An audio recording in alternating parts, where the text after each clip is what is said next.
Aktar minn 10 kumpanniji li jipproduċu l-lob diġitali u joperaw fis-settur tal-esports Malta qegħdin jesebixxu x-xogħol tagħhom fil-fiera li ġib l-isem ta' Gamescom f'Cologne il-Ġermanja.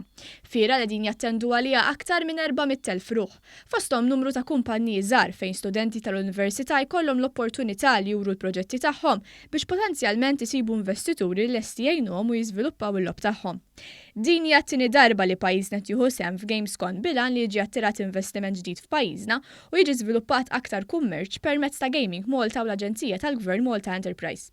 Meta żar il-fiera s-Segretarju Parlamentari għall-Innovazzjoni u l-Lob Diġitali Silvio Xkembri qal li wara f'Mejju ta' din is-sena tnediet strateġija ġdida bilan li jikbru aktar loqsma tal-iżvilupp tal-lob diġitali u tal-esports ġewwa pajjiżna, issa l-Gvern żdied l-isforzi tiegħu biex pajjiżna jattira aktar investiment u kumpanniji li jaħdmu f'dan il-qasam. Malta tħallna anke bis-saħħa fejn hemmhekk ġibna magħna wkoll kumpaniji Maltin li diġà għandna f'din l-industrija sabiex huma wkoll jisebixxu x-xogħol tagħhom ġewwa hawnhekk. Qegħdin naraw ukoll diversi kuntatti li qegħdin nagħmlu ma' diversi producers oħra sabiex anke bħala pajjiż imbagħad ngħidulhom dak li qegħdin nippromovu, dak li qegħdin nesebixxu dak li qegħdin anke noffru bħala skemi u anke attrazzjonijiet biex dawn il-kumpaniji jkunu jistgħu jinvestu ġewwa pajjiżna sabiex imbagħad eventwalment ikunu qed naraw kif qed nikkreaw niċċa ġdida oħra. Is-Segretarju Parlamentari Silvio Xkembri żied li għaddejn diskussjonijiet ma' istituzzjonijiet edukattivi sabiex joffru u jirrevetu korsijiet relatati ma' din l-industrija tal-lob diġitali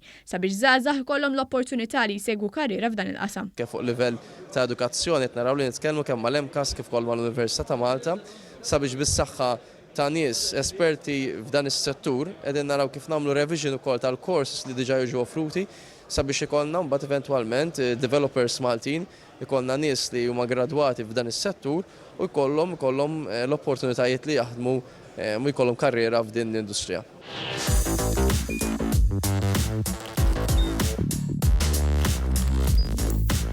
Idħol fuq one.com.mt u hemmhekk tista' tara l-programmi kollha li jxandru fuq One permezz ta' One Play.